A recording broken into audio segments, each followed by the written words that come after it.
Olá, hoje iremos acompanhar o Evangelho segundo São Lucas, capítulo 7, do versículo 36 ao 50. Naquele tempo, um fariseu convidou Jesus para uma refeição em sua casa.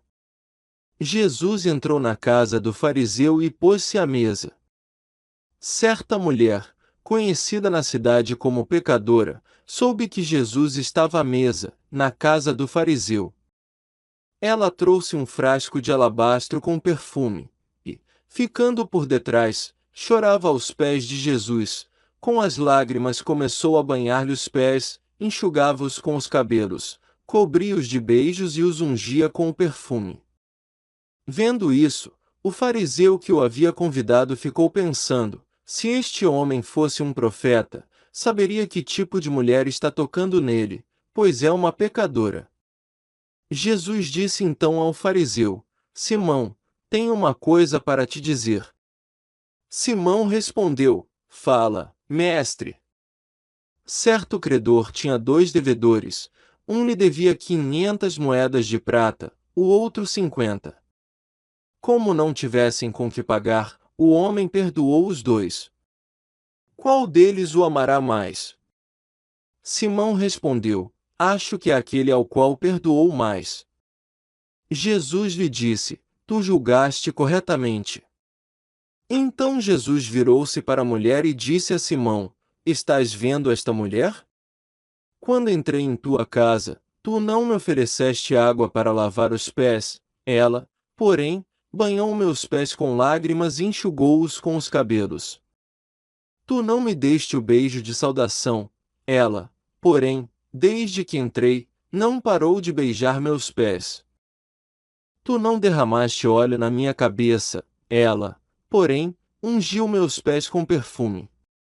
Por esta razão, eu te declaro, os muitos pecados que ela cometeu estão perdoados porque ela mostrou muito amor.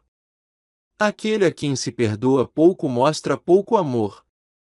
E Jesus disse à mulher: Teus pecados estão perdoados. Então, os convidados começaram a pensar: quem é este que até perdoa pecados?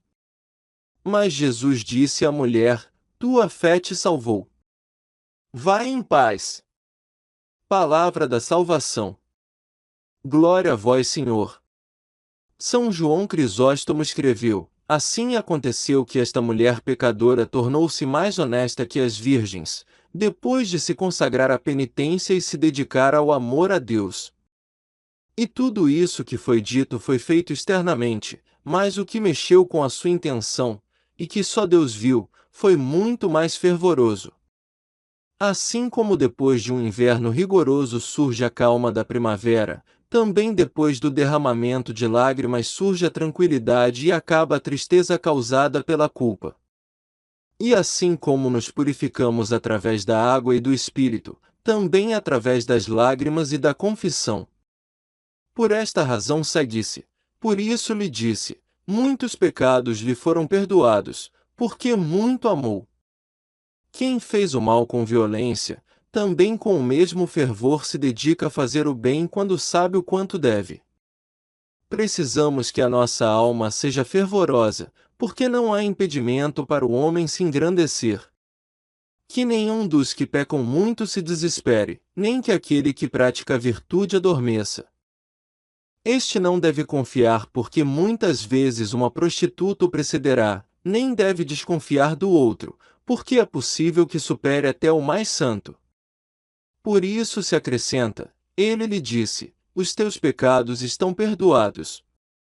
Santo Ambrósio escreveu, como se dissesse: o uso da água é fácil, mas o derramamento de lágrimas não. Você não usou o que é fácil e derramou o que é difícil. Lavando os pés com lágrimas, ele purificou as próprias manchas. Ele os enxugou com seus cabelos, para receber através deles a recompensa de suas aflições. E como ele também contribuiu com eles para os pecados de sua juventude, ele agora os usa em sua santificação. Sobre esta passagem há muitos que têm certo escrúpulo, estejam os evangelistas em contradição ou não. São Mateus cita esta mulher derramando perfumes na cabeça do Senhor. Por isso não quis dizer pecadora, porque a pecadora, como diz São Lucas, derramou-os sobre os seus pés. Também pode não ser a mesma coisa e então não aparece nenhuma contradição entre o que dizem os evangelistas.